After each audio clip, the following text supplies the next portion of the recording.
Okay, we're going to get working on our graphing homework assignment today. I'm glad there's a lot more people here today. Um,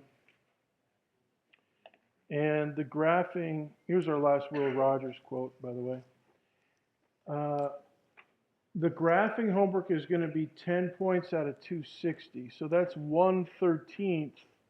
No, that's 1/26th of your semester grade. So that's like about 4%, almost 4% of your semester grade.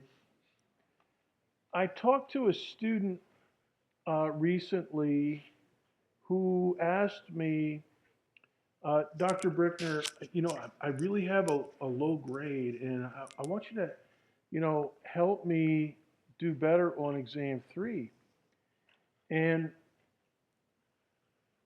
when I looked at the students' grades, I noticed that there was a really, really low grade for homework and a really, really low grade for class participation. And each of those are just below 10%, 25 out of 260 of your semester grade. If you don't have above 20 out of 25 for homework, and if you don't have above 20 or more out of 25 uh, for uh, for participation clicking, that's not really good. I mean, it's like free money. All you got to do is come to class and do your homework, and in a normal, consistent manner, and you're going to lock up those dineros. And together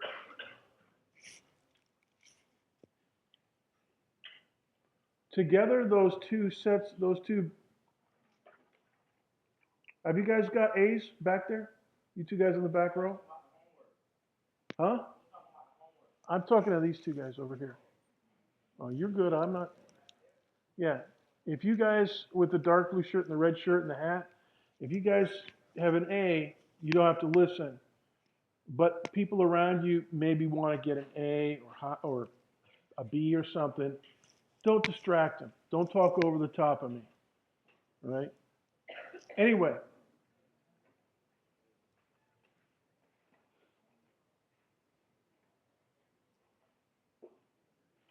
Neville. Okay. The two bundles of points that you get from clicking and homework, it's almost like free money, and it's equivalent to a midterm.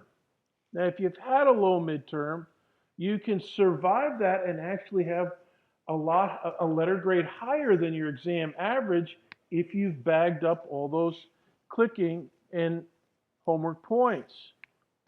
Right? So if you get like 44 out of 50 for clicking and homework put together, that's like 44 out of 50 on a midterm. And if your highest grade on a midterm is a 24 out of 50, that's really nice. All right. And the way to do that is to just come to class. I've emphasized it from the beginning of the semester. I'm just reminding you of it. Ja'Cory.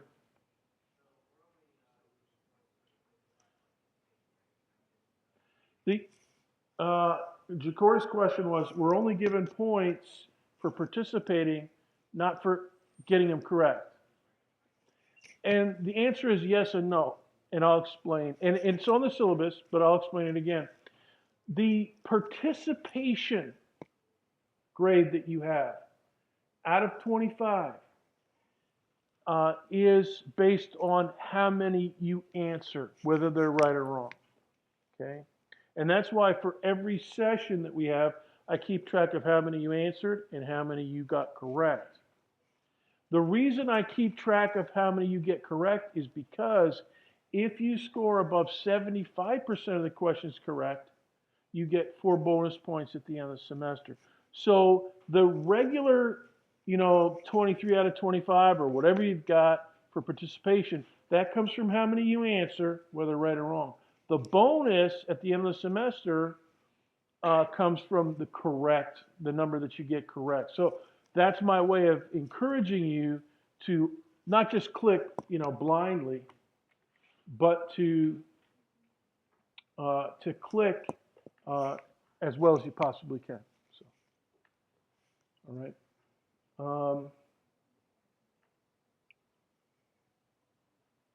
So for those of you that have been coming to class faithfully, and I know who most of you are by sight, if not by name, you're looking good. And you never really know. This time of the semester, people are looking ahead to the final and thinking, "Oh man, am I really going to do good on the final?"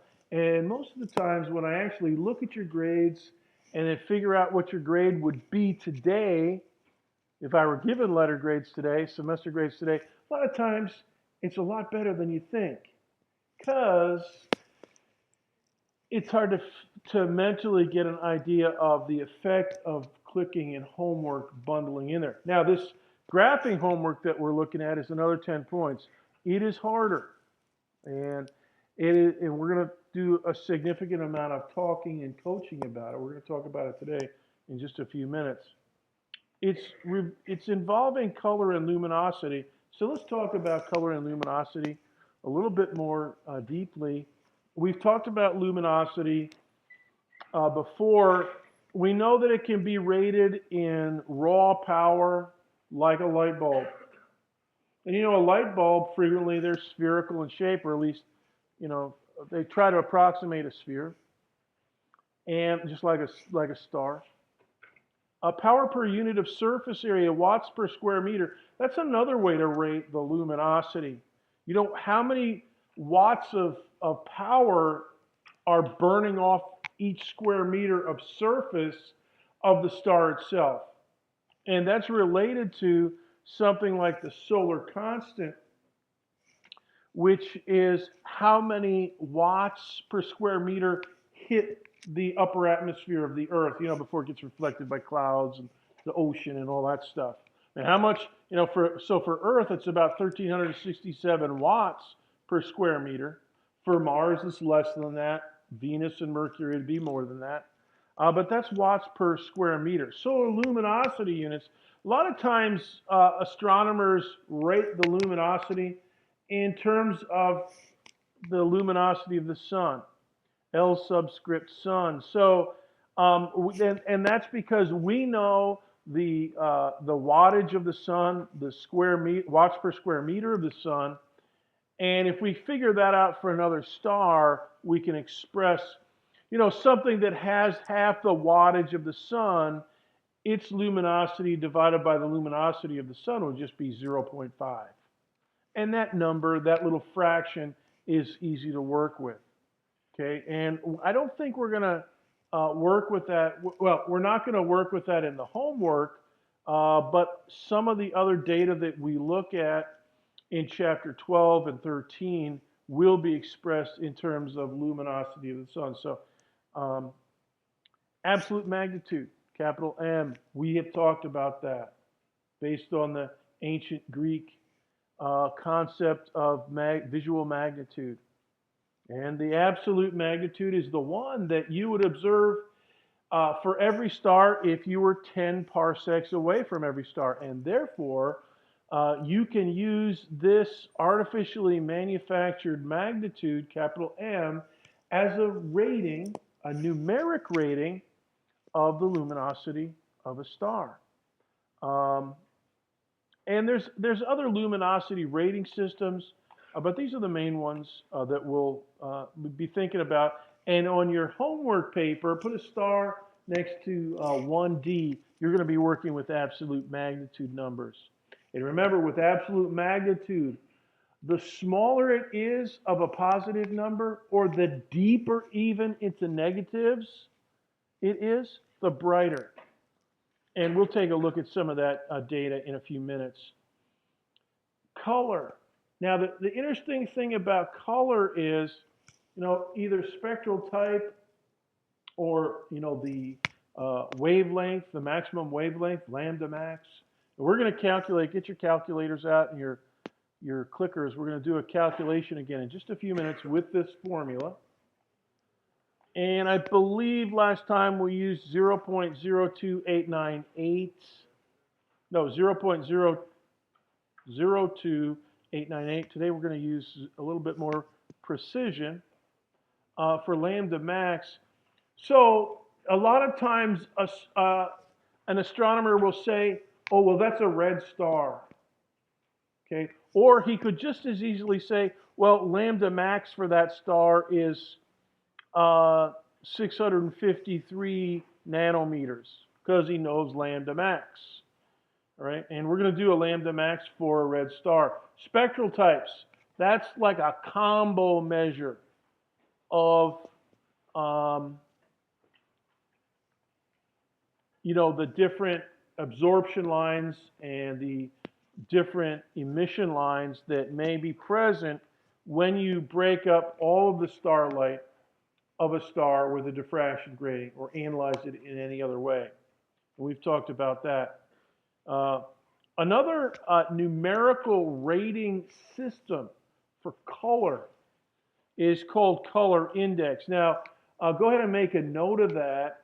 Color index, it's related to the use of filters, a blue filter, a red filter, a V filter, which is kind of green, sometimes infrared, sometimes ultraviolet filters, so that you only see, the blue band of Roy G. Biv from a star, or you only see the red band of Roy G. Biv or you only see the infrared part of the light from a star, the magnitude in that system. And so color index, I'll probably talk about that next week. That's another way of rating the color and temperature of a star. Now, I want to do another calculation with you, so have your calculator out. Here we go. And our calculation this morning is going to be a calculation, and you're going to enter the numeric value. Last time we had multiple choice. Let's do it again this time, and let's see if you can get the right number instead of choosing the right number. All right? So here we go. You analyze starlight from Betelgeuse, which is in the right shoulder of Orion. Its peak wavelength, lambda max, 834 nanometers. It's infrared. What is its surface temperature? Okay, now use that lambda max formula. Do you want to write it down one more time? All right, let's go back and get it.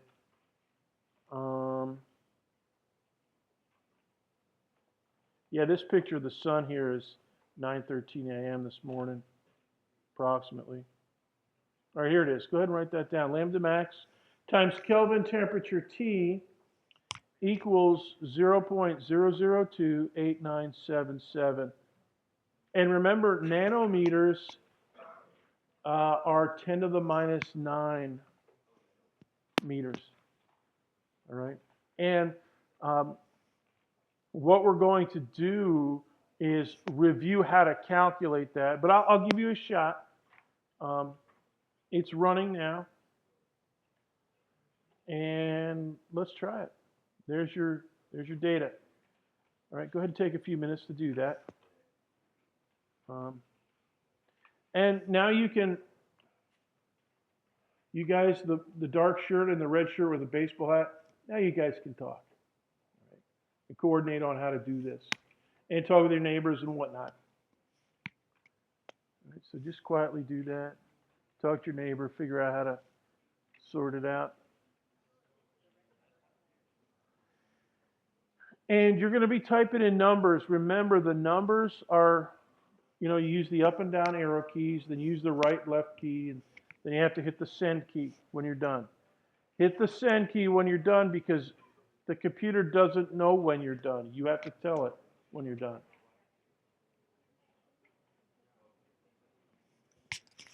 And I'll take a stroll around class to see how. You do your calculation? Good. How you guys doing? Is that your answer? Okay. Okay. So what you do is you use the goes down. Okay, so if your answer is like 2,000 something, that's a two, you just put it right there. And then you say from five. Okay. And when you're done, yeah, so the next one, yeah, got it? Figure, figure.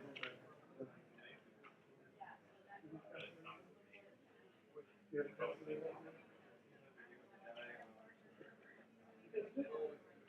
yeah, you can do it pencil and paper with scientific notation for your. And remember that constant 0.002, et cetera, that's 2.8977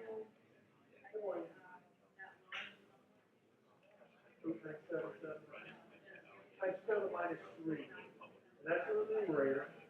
And then wavelength is going to, wave the max is going to be something, 34 times 10 to the minus 9 in the denominator. And then you can calculate that. How are you guys doing back here? Ah, so we're checking each other. Very good. Question.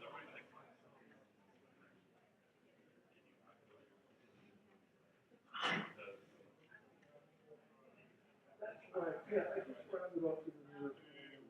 Okay, so if you get 2883.7, call it 2884.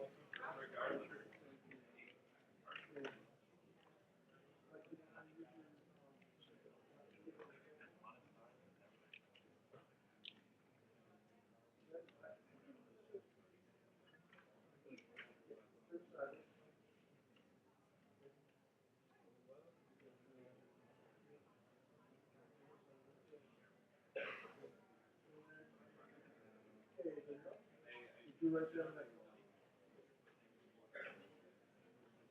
previous? Okay. All right, follow along when we go through it, and this is, that's a statement on scientific notation. So you said that, so for instance, 834 nanometers, 834 nanometers, and then 9, and then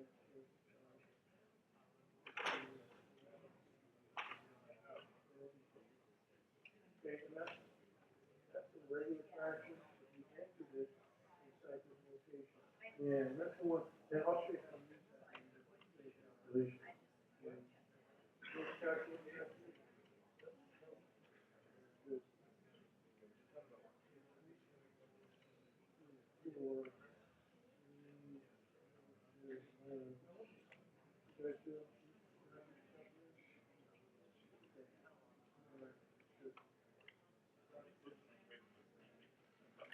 No, it's a whole number, and then it's the right. Question?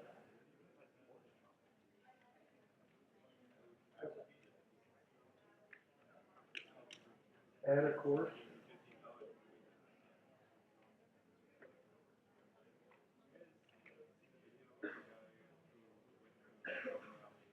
Why are you trying to?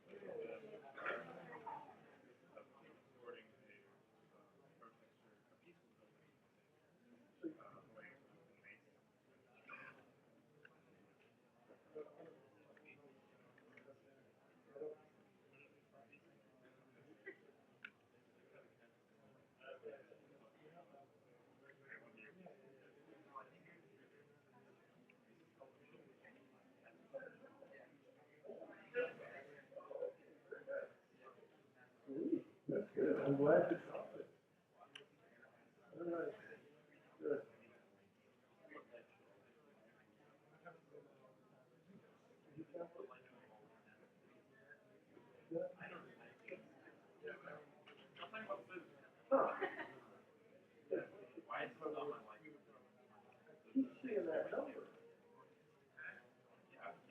very much. Good. How you doing? You got? Yeah. So,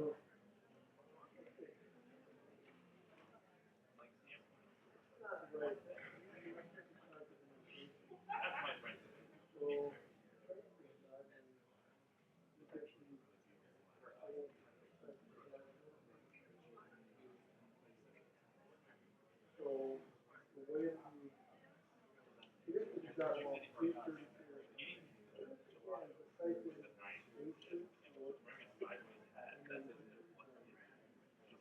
And then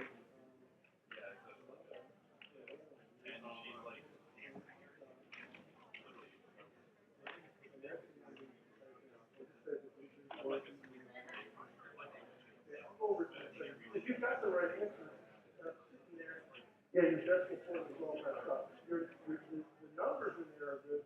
Your decimal point's messed up. So that's a big calculator.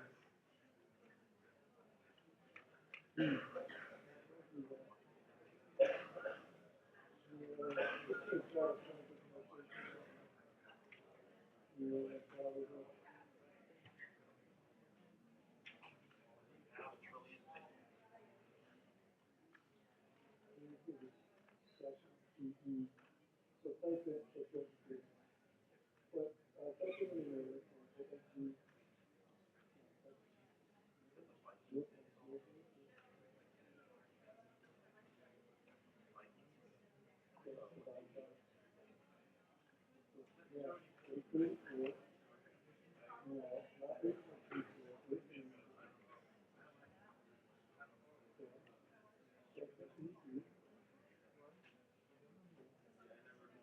Oh wait.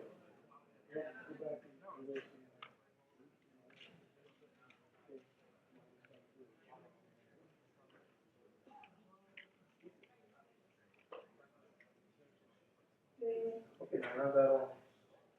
Okay. Cameron, how you doing back there? Back the King's corner back here. Excellent. All right, let's see what you guys got. Just round to the nearest whole number.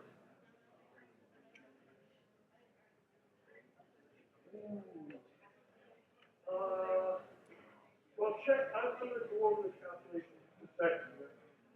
Yeah. Mm-hmm. But I don't like your decimal points. They're all. So you put, yeah, this is, yeah, this is supposed to be 834 times 9. Did you do it now? Sure, you gotta do it here. So, type that in. Let's see what you got.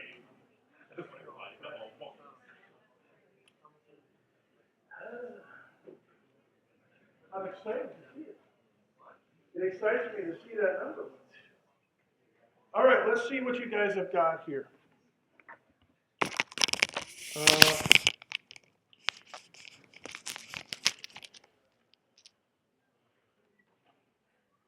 We had 11 minutes for that. Let's see the results. Uh-oh.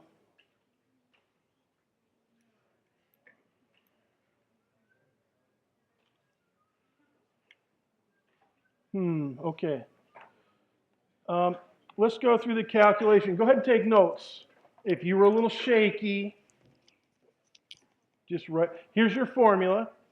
And notice that I expressed the constant here in terms of 10 to the minus 3. And the reason I'm going to do that, and a few of you, I mentioned that you messed up your scientific notation, your decimal points and stuff. This is one step that if you don't do this part right, you can, mess things up. So let's take a look at this. 10, and then over here, lambda max, that was given 834 nanometers. All right, so capital T, the temperature is the quotient of 2.8977 times 10 to the minus 3 meter kelvins divided by 834 nanometers. Basically this. All right.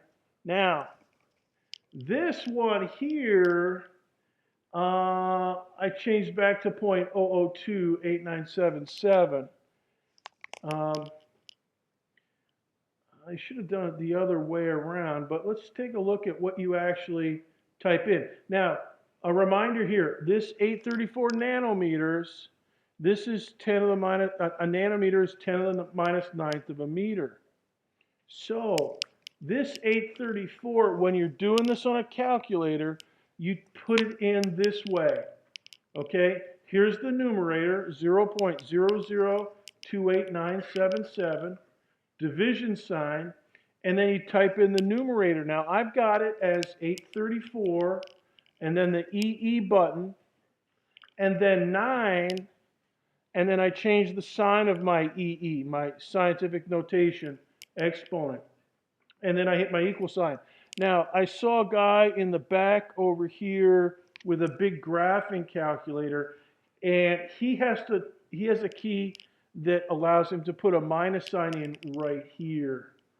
Instead of using the plus or minus key, he puts a minus sign to start with. Okay, so what I say to you in the back, I say to everyone, try to figure out on your calculator, not your cell phone, how to do the scientific notation. All right? And make sure you're really confident. And I think I'll give you some homework in web courses in addition to the graphing homework that we're going to talk about in a few minutes. Just on this, to give you a little bit of extra workout on this to make sure you're doing your scientific notation well. Anyway, so you hit the answer key there, and 3474, and I saw a bunch of people, 3475. No, because you got this number here, 0.46, is less than 0.5. So it goes down to 3474. And okay, in the very back, do you see where your numbers were getting blooped up? All right, so next time we do this on homework, and then the time after that on exam 3, you'll be ready to roll. Now, let's talk about Betelgeuse. Just a couple notes about this star. We just figured out its surface temperature. It's red, and we have a fairly good idea, 3474, of its surface temperature. We know it's about 600 light years away. I don't know who triangulated to it, but I'm sure we've got parallax to that one. Matter of fact, we've got an image of the surface. This picture here, these white spots, see them? This white spot, and then this white spot, and there's a couple other light areas. Those are actually hot spots. We're actually seeing the surface. Most stars, we can't differentiate from a point of light. This one, we can actually resolve the surface. It's not ultra sharp, but yeah, we can make out surface features. So we're looking at sunspots on the surface of another star. It's pretty cool. It's more massive than the sun. It's over 1,000 times larger diameter. Okay, and so to amplify on that last point, Mike Rogers, if you placed Betelgeuse at the center of our solar system, it would extend out past the orbit of Jupiter. Whoa, that's pretty big. We got a big star. So we call this a massive red supergiant, and we know from studying it that it's actually nearing the end of its life, we think, and that it's soon going to become a supernova. And it's close enough that if in our lifetime, it might be 1,000,000 years from now. Stars have a way different lifetime or time scale than humans. So it might be 1,000,000 years from now when it becomes a supernova. But if it happens next year, we'll definitely see it during the daylight hours. It'll be that bright, for a few weeks. Now, how do astronomers actually deduce this stuff, these properties, its size, its mass? Basically, it's from color and luminosity. Color and luminosity tell us a lot. And so let's take a look at what they tell us. And these next two bullet points are basically everything. The way that knowing the color and the luminosity allow you to analyze a star right down to the core. Because color gives you the surface temperature, and we know that the surface temperature it's hot because of what's happening down the core. What's happening in the core? Nuclear fusion, a bunch of it.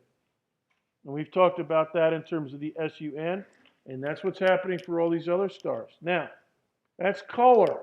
Color tells us the thermal state on the surface, and then the luminosity reveals the total energy output from fusion, right? Because we know that nothing's happening in that star to make an HOT other than fusion. So when we look at the total luminosity, whether it's in terms of absolute magnitude, watts per square meter, any other luminosity unit, it tells us basically how much mass is cooking at the core. So the color tells us what's happening at the surface, and then the luminosity tells what's happening at the core. So between those two things, specific knowledge of the surface, specific knowledge of the core, we can kind of do a little bit of computer modeling for fusion and for plasma. Fusion happening in the plasma environment at the core, and then fusion powering all the convection and radiation that works its way to the surface, and then eventually streams off into space as its total luminosity. Yeah, we can figure out all that stuff.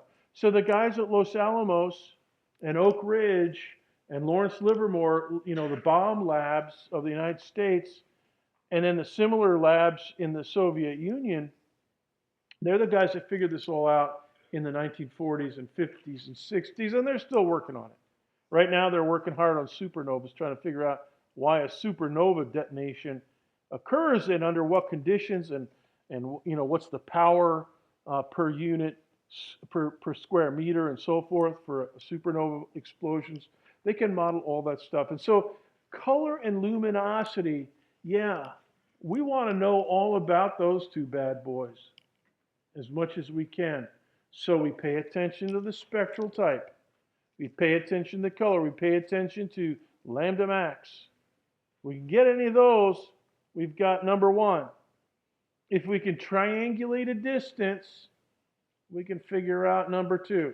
So make a side note of that. Diffraction gratings will tell you number one. Number two, side note, triangulation, parallax will get you number two. And then number three, you just do a lot of calculus and physics and computer modeling and trig and all kind of crazy stuff, differential equations. Any engineering majors in here? Yeah. Have you guys done differential equations yet? At the wazoo.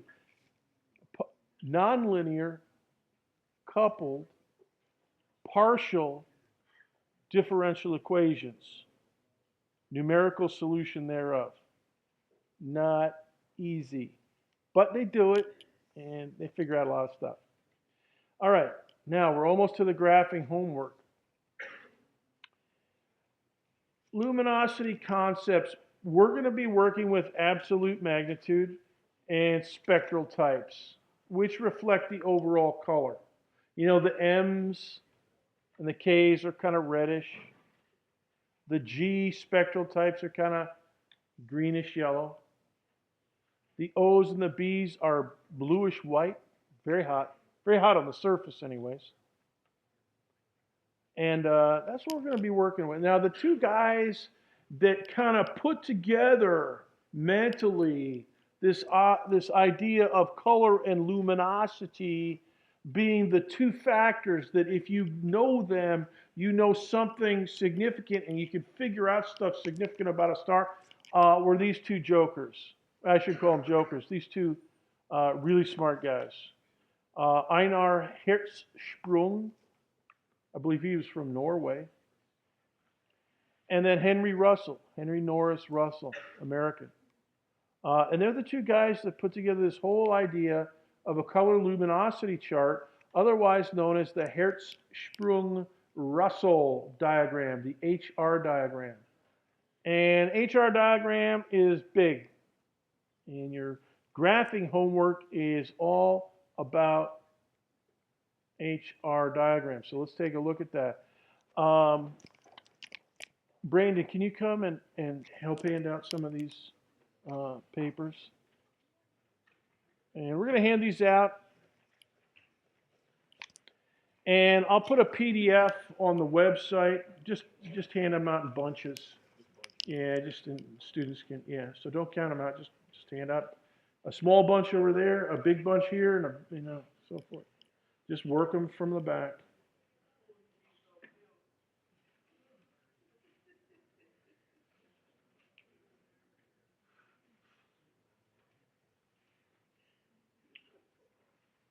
Right. Give these guys in the front row some. Come on. What are they? Chopped chicken liver bear over here? Okay, here we go. Okay, now send that back. Okay, you guys in the front. This is like an IQ test here. See if you guys can hand out papers. Now hand them back. All right. You go to the back now and hand out some more and let them work to the front. Why don't you split up the pile? Split up the pile. Yo, with the pink shirt, split up the pile and send it in two different directions after you get yours. Brandon, give these guys in the back row another pile. Let them work it forward.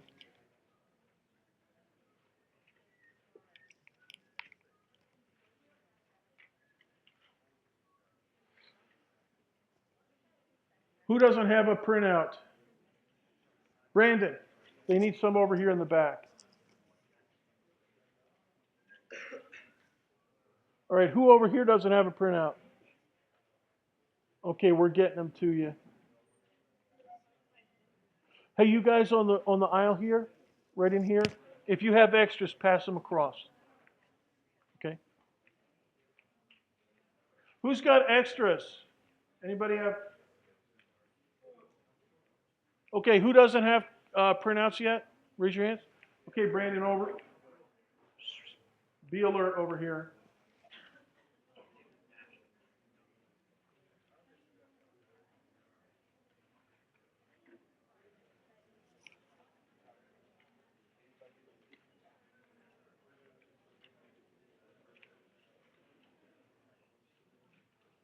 Okay, raise your hand if you don't have you need a printout?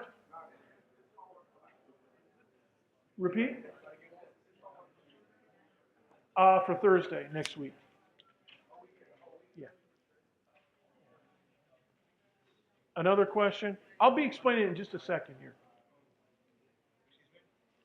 Yeah.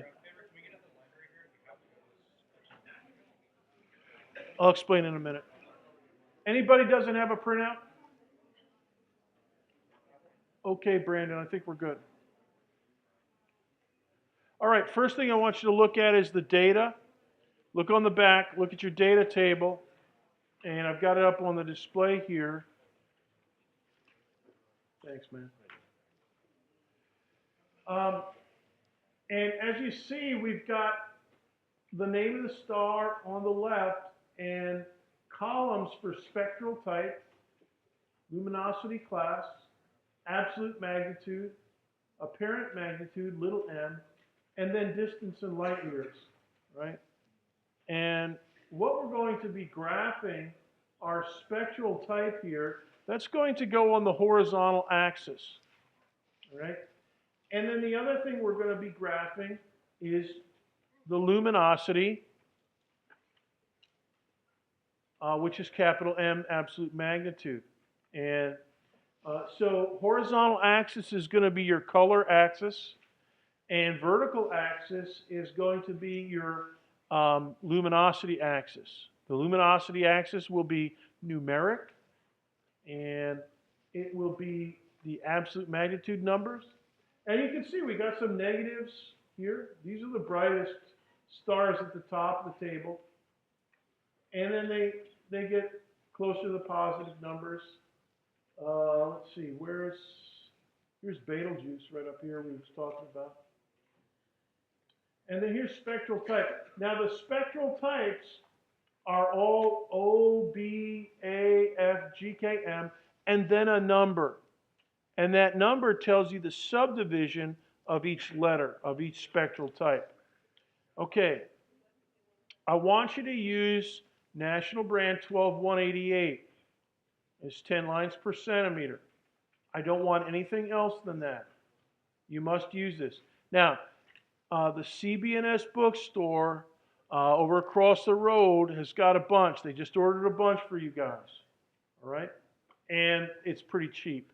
Now, if you want to spend a little bit more money than that, no. I mean, I saw somebody up in the front immediately go like this. No.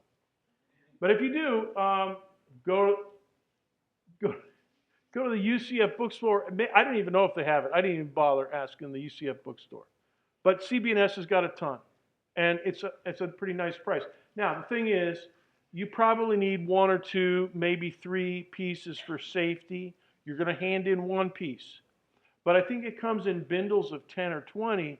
So if you and some friends go, or if you go over and donate it to some friends, split it up, that'll work. All right, so I'm not going to accept anything else other than this paper. And I know that you can download graph paper from the internet. I don't want that. I want this. Okay? So just go out of your way, get it done, and it's not too grievous. You have to graph the data by hand.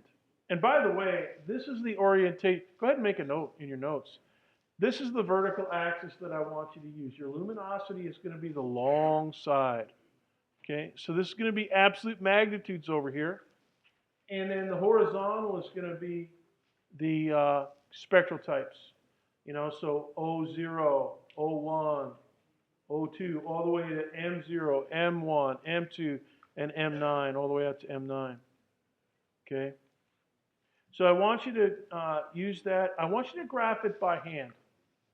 You can use colored pencils if you're neat. Fine point markers are fine. Don't make it too gaudy. Make it sharp looking, but if you feel like you want to be creative, that's good. But don't make it too gaudy, because you're going to use this. We're actually going to use it on exam 3, so we need this for exam 3. All right, so here's the CB&S bookstore website. If you don't know where it is, if you're a newbie here at UCF, you go basically out here to the corner of University and Alafaya, and it's right in this little shopping center over here. So here's, I don't know, the plaza on University, and there's like a smoothie place over here or something, smoothie king thing. Here's Applebee's. So right back in here, that's where CB&S. Do not order it from Amazon. You're not going to get it in time, and you're going to be SOL. Just go over here, and they'll help you out. They'll give it to you. You go over there now. They have it. They got it yesterday. They got the shipment of it yesterday. All right, make notes or take note. You're going to map out the spectral type on the horizontal axis, as I mentioned. Okay? So subdivide it into 10 spectral types, M0, M1, all the way up to M9. And start over here on the left with spectral type O. So O0, O1. And if you use 1 vertical line for each subtype, so 1 line for M0, 1 line for M1, 1 line for M2, and on out, O1, O0, O1, O2, and all the way through, you'll need 70 lines, 70 vertical lines, and you'll have plenty of vertical lines going across, okay? and it'll look nice. It won't look too cramped and crowded. I've done this assignment a number of times with students, and this is the setting that works pretty good. All right. Absolute magnitude, capital M. So look at your data table. It's on the back. Your absolute magnitude column is, that's the fourth column. Okay, so those are going to be, a negative 7.1 is your deepest negative, and then your smallest one is actually absolute magnitude 16.0. That's for Luton 7726-89. All right, 16.0. That's really dim. All right, so the vertical axis. All right, now remember, the dim stuff goes on the bottom. So this is where you got to use reverse parapsychology. Okay, so 16.0 is going to be down here at the bottom. All right, so circle that or emphasize that, because it trips students up. If you don't do this right, your graph's going to look sideways and reverse. It's going to look goofy. Well, not goofy, but it's not going to look right. And then way up here, I don't know, you can go up to about -8, I think, probably. You're going to need 260 lines. All right, you can do that. You got plenty. And so that means that each tenth of a magnitude gets its own horizontal line. So every star that you plot is going to be at the intersection of a horizontal and a vertical line on this graph paper. And that's why you have to use this graph paper. Question in the back.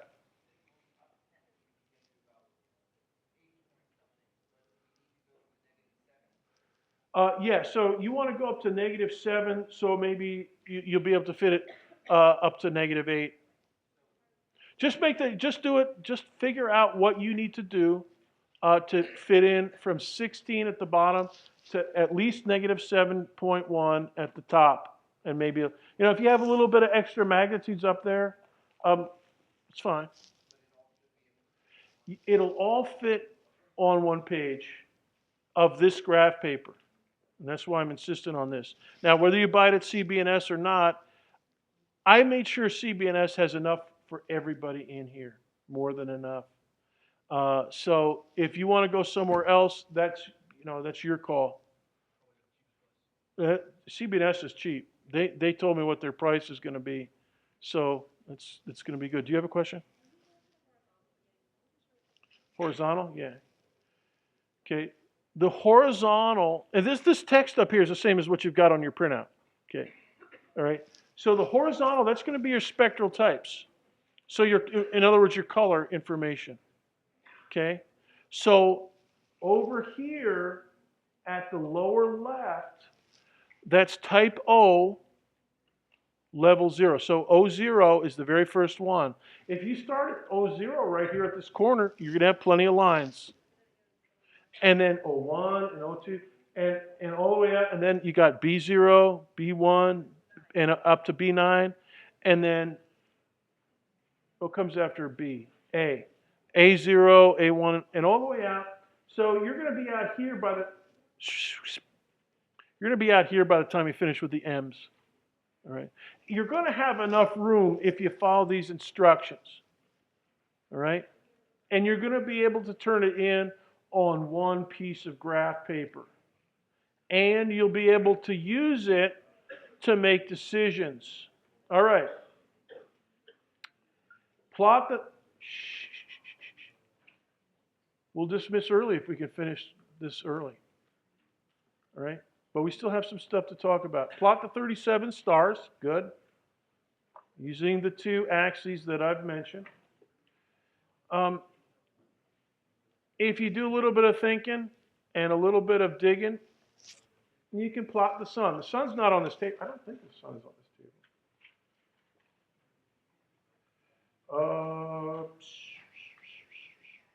Yeah, the sun is not on this table. Whoa. All right. The sun is not on this table, but you can figure out where to put it. All right. Label a few important stars like Polaris and Sirius A, Sirius B.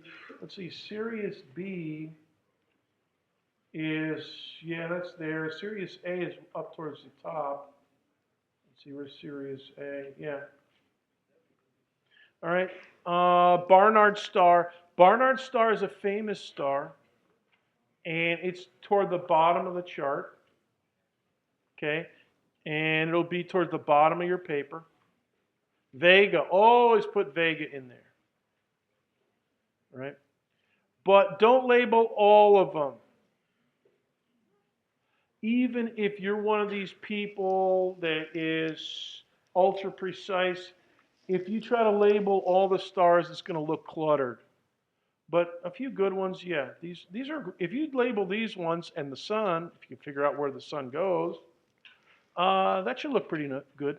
It'll give you a good idea of what to do. Now, what we're going to do, my wonderful students, is I want you to try to get some work done this weekend. So that's why I say use 2 pieces of paper.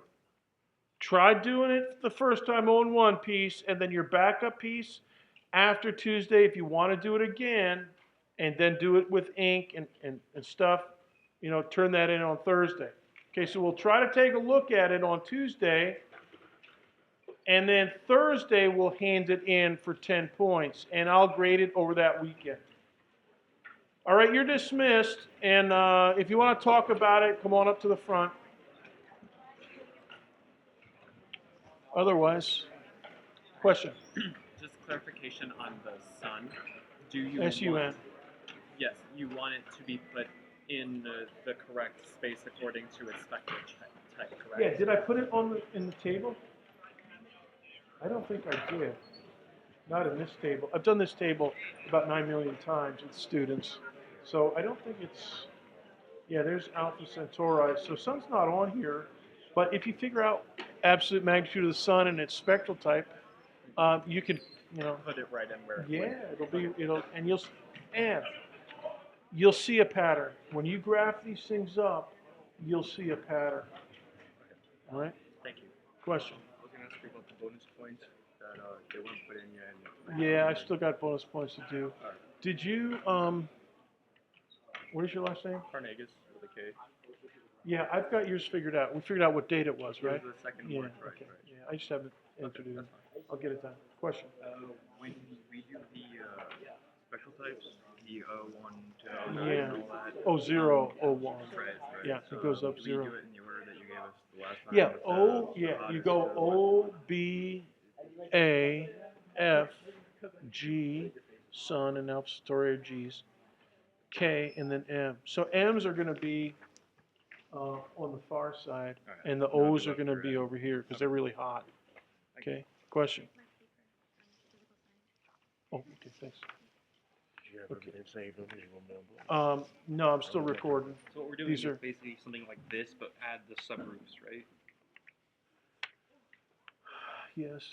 Okay. That is what you're doing. Okay. Yeah. Except you're doing it by hand, so. We're good now, right? Everything we talked about through emails? Yeah, so anything else that you, No. all right. I'm gonna go to the observatory tonight if it's open. I forgot to talk about the observatory. It says- It's it still says 9 yellow. o'clock. Yeah, It's 9 yellow. o'clock to 10:30. It's yellow. Hopefully they'll be green. Right, just keep, and if you do it, that's good. All right. I have problems Neville. accessing my master astronomy. Okay, let me get onto the computer after, can you wait a few minutes? Okay, we'll take a look at it. A what? Papers look at. Yeah, can you give me my knapsack there? Okay, we'll, get you in a minute here. We got a lot of papers, as you can see. Got all of them, astronomy. Can you find the astronomy? Oh gosh, why are these out? God names, are these not in an envelope? Gosh. This is not good. We've got to keep these scantrons in a... And he's looking for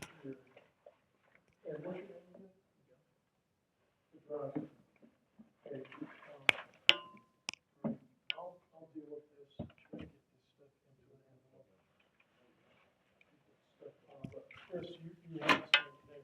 You gotta figure out what yours. Wait, no. You don't do, I do that. I'll do it. Okay, question. About the graph. I'm trying to do a graphing problem. Quick questions. I'll put it on the podcast.